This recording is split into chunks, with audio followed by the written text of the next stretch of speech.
The Auburn Tigers get it done in an incredible final 10 minutes of action to defeat the Georgia Bulldogs 97-76. Welcome on into this special live edition of Locked On Auburn. I'm Zach Blackerby.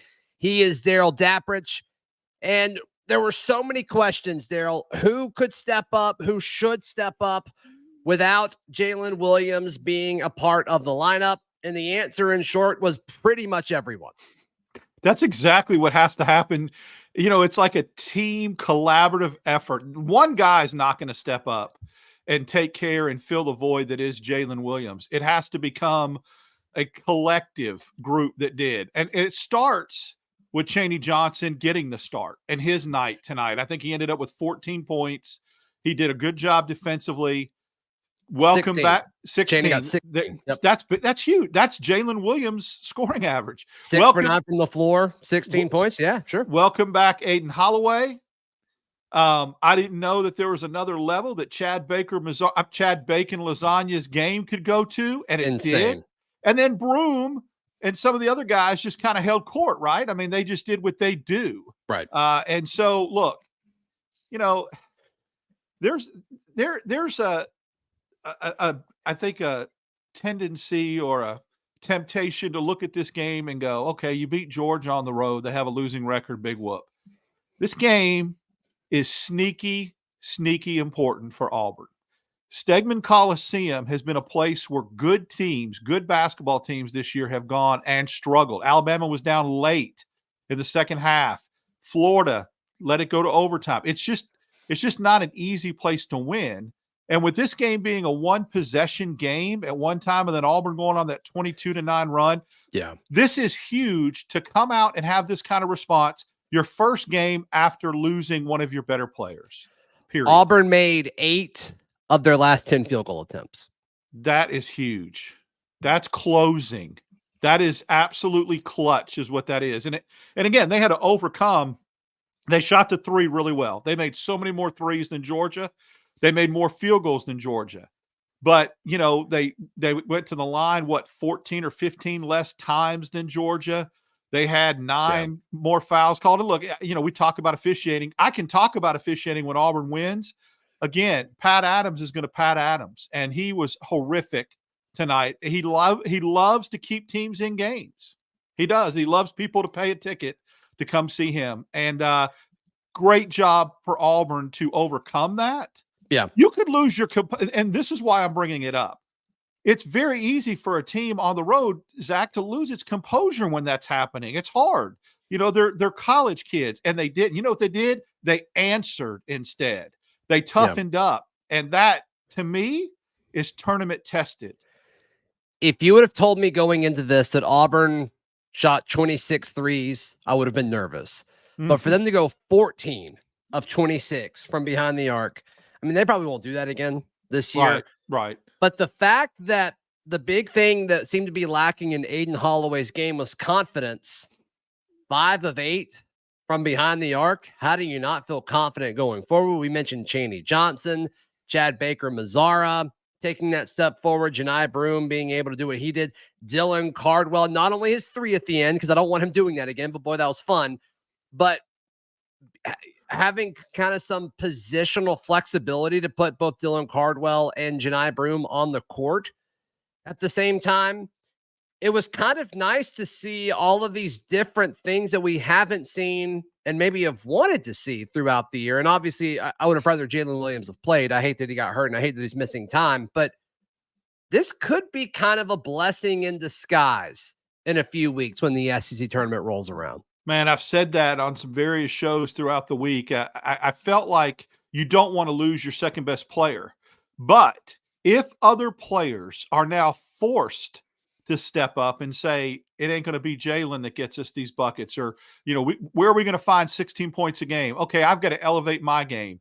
If that happens and other people emerge, and make no mistake, tonight they did, and it continues, when Jalen comes back, you now fuse the two. You merge that. You merge the guys knowing that they can step up and score in his absence with Jalen coming back, and you become that much deeper and that much more dangerous. And we said all along about Aiden Holloway He just needed some confidence. He just needed one of those games where he felt good about himself again. And sometimes, Zach, with freshmen, that propels them to go on the rest of the year and have a good year. That one game can get to feeling good, and you get confidence back. You get your swag back. And that could be what happened tonight. And if that happens, watch out. I mean, if he gets going again like he did at the beginning of the year, then you've become doubly dangerous. Yeah. Yeah. I mean, tonight's game made me feel even more excited about next year's team. And you got to replace Janai after this year, and we'll see who else stays and leaves. But Chad Baker, Mazar, and Chady Johnson, like, they're capable of doing it. They're capable of doing it. And I needed to see this from Chady Johnson. And I bet Chady Johnson needed to see it in himself, because I'm sure there was a little bit of doubt, right? Going from a lower level to the SEC, and it's like the production just hasn't been there. He proved tonight that he's worthy of it. He's worthy of the minutes. He played 14 minutes, and nope, that's not right. He played 26 minutes, and he was deserving of every single one of them. You know who Chady Johnson reminded me of this year until tonight? Who? Jalen Williams from 2 or 3 years ago. Okay. They are a carbon copy. Jalen Williams did not get it going and have the kind of year that he's had this year when he was in the shadow of other players, Jabari Smith, whatever 3 or 4, Isaac Okoro, whatever player you put out there.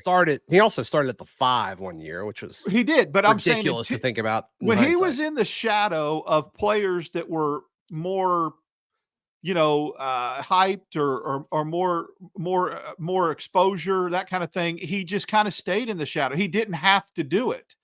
And so then this year he had to. And last year, I mean, Bruce Pearl called him out 2 years ago and said he is going to be one of our most important players. Mm-hmm. When that happened, he realized he had to get it going. There, he looked around. There was no one else that he was behind anymore. Chady Johnson is so similar in that way tonight. There was no Jalen Williams as a safety net. He wasn't in his shadow anymore. Right. So he reminded me of Jalen Williams 2 years ago until Jalen got some confidence because he had to.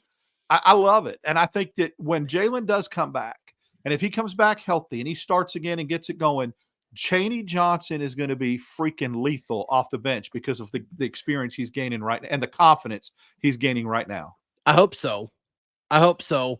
And how does that impact? Chris Moore played 3 minutes. I don't know if he was hurt or what. I don't know the story there. Do you know the story there? I do not. Yeah. I don't. So like, the fact that he played as well as Chady Johnson played as well as he did kind of makes you wonder, like, is that what that rotation could potentially look like moving forward with Chad Bacon? I almost actually said Chad Bacon lasagna. Chad Baker, Zara, playing as well as he did. You don't have a lot to like about what could potentially happen over the next few weeks. It would have to be one or the other. When Williams comes back and slides back to the 4, it would have to be Chady or Chad that plays the 3, which is great. Right. You got 2 options there. If you could move Chady Johnson to the 3 and start him over Chris Moore, and he could get you 12 or 13 a game. Love Chris Moore. He's a warrior. He plays hard, but he gives you 3 points a game. If you upgrade 9 or 10 points from that position from a starting role, yeah.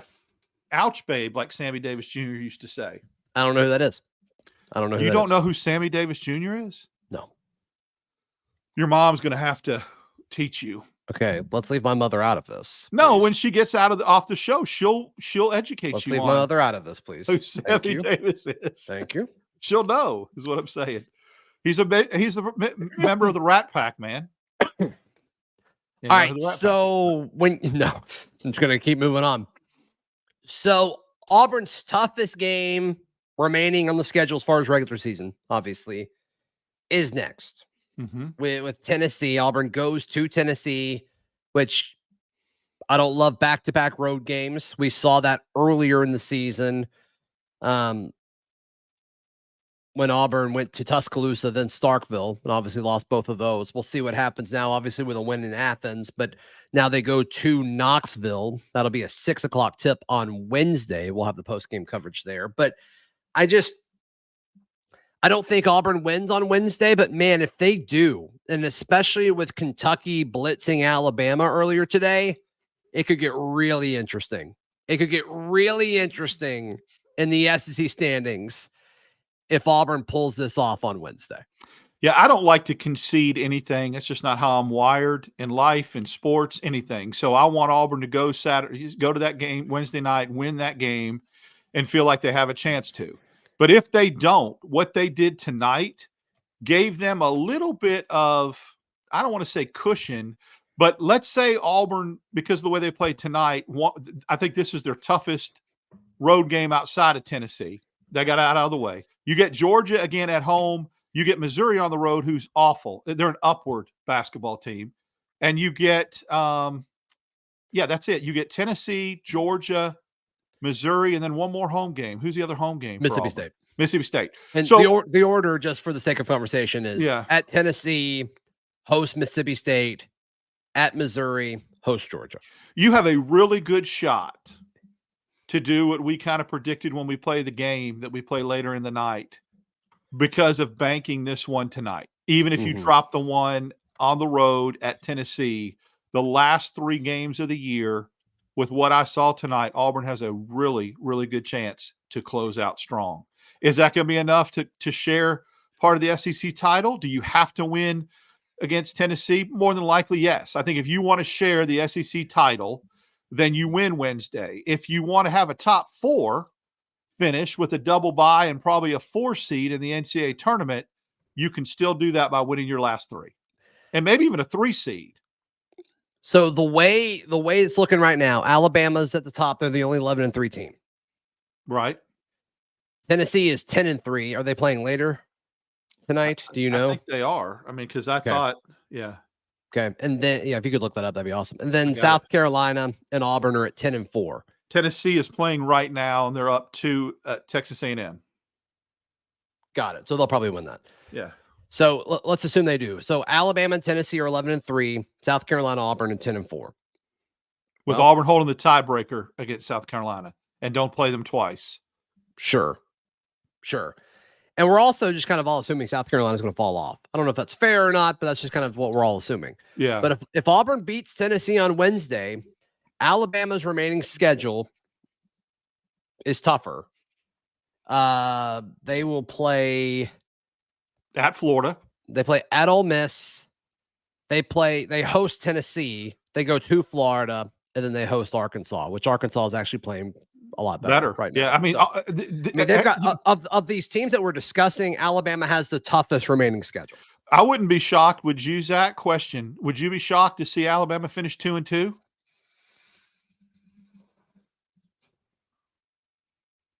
I really wouldn't. I think I would. I think I would be shocked. 3-1? If they went to Knoxville, I would agree with that. But they host them, and they play well at home. Even though nobody goes to watch them, they do play well in Tuscaloosa.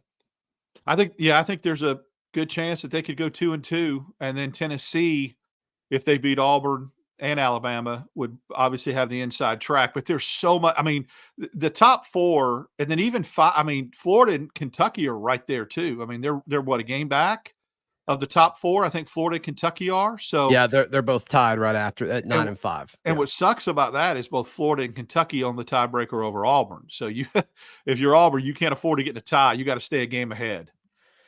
Yeah, right. If you want to be a top 4 team, you need to finish this out, no question. So it's a good situation. It's a good situation to be in, and we'll see what happens. Just for the sake of conversation, let's look at South Carolina's remaining schedule. I'm not a believer. I'm not a believer in that team, but they keep winning. So their final 4 games are the 24th. So they will go to Texas A&M. They host Florida. They host Tennessee, and they go to Mississippi State. So they could go 2-2 also. I would guess 2-2. I think Tennessee beats them, and I think they lose at Mississippi State. There you go. I don't think that's a crazy prediction. I don't think so either. I think so that gives you a shot. Like Auburn technically doesn't control their own destiny, but they could. Right. If that makes sense. Yeah. Man, I just think this game, again, that's why it's so underrated. This Auburn victory is not going to get the level of importance I feel like put on it that it should. And if you're watching this postcast and you're an Auburn fan, really, really enjoy this win and consider it very crucial because you went on the road, again, at a place that people have struggled, and you do it the first time without one of your best players. And I'll say this, Zach, this is the first one of the things I noticed about tonight too was what a difference those extra days off meant for Auburn too. It looked to really manifest itself tonight with the freshness, the jump, the bounce. Auburn looked like a team that had a little bit of rest, like Florida did when we went into to Florida. I could tell especially a at the end of the game. The end of the game, yes, when they absolutely got separation, and did it with guys coming off the bench and with foul trouble. That's hard to do.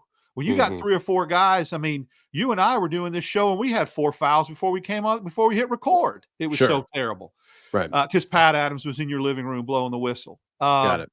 He's a joke. I can't. But anyway. What would you do if Pat Adams tried to go in your living room, Darrell? It would be bad. It would be very bad. Yeah, it would be like a scene out of The Godfather 1 or 2. It really would. It wouldn't be good. Got it. Okay. So, it's funny. I put a little tweet out there about an hour ago. I don't know if our listeners and our viewers knew this or you did this, but in 2016, Pat Adams actually ejected a radio play-by-play guy. Ejecting him. Didn't like what he said about him during the broadcast as he went running by and had him thrown out, had him ejected. That tells you everything you need to know about. I didn't know you could do that. You can't. Yeah, it's hard, but he got it done, and that tells you what you need to do about what you need to know about somebody's opinion, self-inflated opinion of themselves. But I'll drop that. But anyway, that's just a little nugget for our people that are staying up watching this. Staying up's not even late. It's only 7:20. I'm old. It does feel later. Yeah. It does feel later. Both of my children are asleep, so it feels like super late. Yeah, I want to spend another minute or two talking about Chaney Johnson. I mean, Chad Baker-Mazara, and rightfully so, he's going to get a lot of the praise tonight, both from media and from the Auburn fan base, and he should. I mean, 25 points, that's incredible. Great for him. And it's awesome to know that he's capable of what he did. 8 for 12 from the floor, 2 of 3 from behind the arc. But if you would have told me that going into tonight, I don't think I would have been shocked. I'm like, cool, that's what we needed him to do. Underrated point. We kind of thought, we would have been like, yeah, we thought he'd step up a little bit. We saw glimpses. He did it. We saw glimpses. He did it. Great. He's capable. He's playing to his level. Right. Yep. Chaney, if you would have told me he scored 16 tonight, I'd have been like, then I would have said we win double digits. I mean, you tell me Aiden Holloway bounces back like the way he does. 100%. I say, okay, we win 16-18, and that ended up being what happened. That goes to show you sometimes it's not that complicated. And when you've got people that have stepped up, and Bruce Pearl will definitely in his post-game presser and in the locker room will hopefully point to that and go, the difference in the game was Chad Baker-Mazara scoring above his normal average, going above water level, and Chaney and Aiden stepping up. And that's why we won that game. And we won that game emphatically. It was a no doubter on the road. So, I mean, that's 4 road wins in the SEC for Auburn. And that's impressive. That's not easy to do. I mean, it's not easy to win on the road at any level in any conference, period. We've seen it all year. Especially when the narrative is Auburn can't win on the road. And when you've got your second best player on the bench. I mean, that matters. That matters. It does. So, that's why it's also big. I mean, yeah, Auburn can't win on the road, but I think they have one of the better road records in the SEC now, and they just did that tonight without one of their best players. All right, let's for the first time this year, we are unable to play our favorite game because there's not 5 games left. So we can go 4 though. Can we adjust? We got to adjust. Right. We got to adjust. We'll adapt like this Auburn basketball team did. Well done. Thank you. That was what you call a segue, boys and girls. So smooth. So smooth. All right, so live chat. Auburn has 4 games left. What is your prediction for their record at Tennessee on Wednesday? They host Mississippi State for a revenge game. It's a 3:00 Saturday game. That Neville Arena will be very energetic, especially if they beat Tennessee this week. They go to Columbia to play Missouri, a team who has not won yet, unless they won earlier. No, they lost to Arkansas. Yeah, they did not. That game set basketball back 50 years, by the way. Sure. And then they host Georgia to round it out. So can I ask you a question real quick about that? I want your opinion. Yeah, hold on. I want to let those I want to talk about one more player first before we talk about the schedule, if that's okay. All right. Aiden Holloway getting hot. How many games in a row do we need to see Aiden playing at this level before you feel confident with his play moving forward? Like, do you think we turn the corner tonight, or do you think it's okay, this is the good first step, but let's hold on and see what happens against Tennessee on the road? I think it's a good first step and an absolutely crucial first step, because if you don't get this, you're not going to see the corner turn. You have to walk before you run, and you have to have that first chapter. I think 3 games in a row, and then I'm sold that he's back and he's at the level that Auburn needs him to be. Got it. All right, we're getting a lot of 5-0, 6-0s, lots of 3-1s, lots of 2-2s, or just a few 2-2s. I actually thought there'd be more 2-2s. I say 3-1. I think Auburn loses on Wednesday, then I think they win out. I agree. So I want to get in the mind of a young Zach Blackerby. Okay. Are you ready? Sure. Are you scared? I don't know who the Rat Pack is. That's not what I'm asking. This is a basketball question about the rest of our schedule. Okay. I am wired a little bit differently, like a fatalist type thing. Do you, and would you feel more comfortable that Missouri wins a basketball game before we go in there and play them? No. Really? You don't care about that kind of stuff? See, that's the difference between a 55-year-old and a young buck like you. We've seen too much. Life has worn us down, has beat us down. And so I'm like, no, I do not want. The percentage is the same. Like, there is a certain percentage chance that Missouri will beat every team that they play on their schedule. And obviously that percentage goes up and down based on who the opponent is.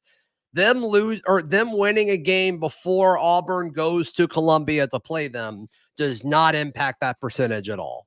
No. Yeah, it just impacts my emotional feeling towards it. I'm just weird that way. I want it out of the way. It's like every time they lose, it just gets more and more likely that that's going to end. The odds start going up. I know you say percentages don't matter, but I just think, I don't know, there's a chance thing. It's a chance game, an odds game. Well, they go to Florida next. So that's not going to happen. No. And then they host Ole Miss. See, there it is. They're going to get that dub. And then they're going to be all excited, and then we're going to come in. I just hate that argument, though, Darrell, because I know you do, but that's the other side of it is like, oh, they finally won one. They're figuring it all out. They're going to be able to put it all together. So I don't absolutely get it, but it's fun to discuss because everyone has a different take on it. I just wanted to see yours. You're right. Cool. Somebody asked what Aiden's shooting percentage was. He was 5 for 10 from the floor, 5 of 8 from 3. So 50% from the floor that all day. Yeah. He drove to the basket a little bit too tonight. I saw him get inside the lane and distributed a little bit better. He only made 3-pointers. Yeah, but he brought it inside. I think he got either fouled, before he was shooting, like on the floor when he dribbled it and tried to go by somebody. There was a couple times he got inside the lane and kicked it to the wing, which I love seeing that aspect of his game. 3 assists. So you can't be one dimensional and stay outside because they'll sag on you. Oh, only 1 turnover. That's probably worth noting. That's crucial. That is clutch. Yeah, because Aiden's thing up to this point, outside of the inconsistent shooting, was like Alabama did this really well in both times that they played Auburn. Where as soon as Aiden had the ball and was bringing it down the floor, you just defend him right when you put a guy on there and he just wouldn't get comfortable. Yeah. And Georgia did that, but he just handled it so much better. And I don't know if that could have been the lack of execution. I mean, Georgia's not a great basketball team. I think we're all on the same page with that. But Tennessee will be able to do that at a better clip. And so, I want to see it. I want to see what it looks like. Well, it'll be Ziegler. It'll be, Ziegler on him, and that he's a good defender and he's disruptive. The only good thing about that is Ziegler's like 5'6". So there's that height advantage. I would love to see Bruce Pearl in that 5-out offense that he runs. Let Denver take the ball at half court and put Aiden Holloway a little bit down low to post up Ziegler and his 5'6" self. That'd be a fun little variation of the offense. Denver Jones, a quiet 3 of 4 from the floor tonight. He had a big 3. There was a big 3 that he hit to get it to 10. I think in the how Auburn starts games. It's not the Kentucky game, the Florida game. When they get out and fall behind early, it's just different. They play different. And yeah, they jumped up. I think it was 18-8, and I texted you. Darrell is like, okay, this is good. Yes, this is good. Yes. This is what we need to see. Because you're right. If that would have been the other way around, I think Auburn still would have had a chance to claw back, but we just It's hard. This team, for some reason, if you can shoot it really, really efficiently like an Alabama does or Kentucky at times where they just cannot miss, you can do that. You can fall behind 12, 14 and shoot your way out of it. I just don't think Auburn's built that way. Auburn seems to shoot the basketball really, really well when they get ahead. When they fall behind, they panic chuck. They throw up bad shots. When they're ahead, their shot selection's better, and it's like a wave. It keeps coming. When they're behind and they keep shooting threes, their shooting percentage is horrific. Yeah. So they shoot the basketball much better when they're out in front than try to shoot it coming from behind. Do you think we will see Janai Broome and Dylan Cardwell on the court at the same time with Jalen Williams back? When Jalen Williams comes back, do you think we'll see, like, slide Jalen to the 3? You would probably do it with Jalen off of the floor, but that's a possibility too. Sure. Oh, I see what you're saying. When you said he's coming back, I thought you meant coming back and playing. No, I don't think we'll see that. Okay. I think with Chaney's emergence and Chad Baker-Mazar, I don't think you have to do that now. I think you can solidify the 4 position. Yeah, I loved it. There's a couple of those guys on there. There's a couple of questions in this chat about, do people remember Dylan's last 3? And before you and I hit record, I was at the game against Mississippi State a couple of years ago. It was a COVID game. No one was there at all. It was just family. And I had Jamal Johnson was our intern, so we went and saw him play. And Dylan Cardwell hit a spin around 3 late in the game, the last game of the year. Of course, Auburn didn't go to the SEC tournament that year. Or the NCAA tournament. It was very in the valley, but that was a fun moment. And to think he did it 3 years later, 4 years later, is pretty funny. Yeah, that is fun. Good for him. Good for him. All right. Thank you guys so much for tuning in.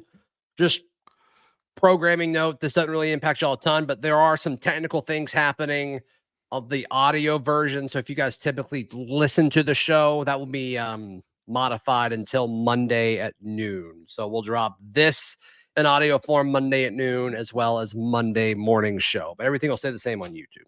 So, Darrell, how can people check out everything that you've got going on?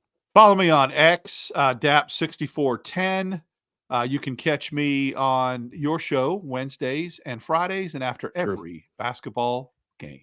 Yeah, read all of our written work at auburndaily.com. A lot of fun stuff from Auburn baseball earlier today. That was just, it just rained home runs. It's a good day. Good day for Auburn, right? Good day for Auburn, no question. And of course, recaps from this basketball game as well. Please like the video. Please subscribe. We will see you Monday. This has been Locked On Auburn.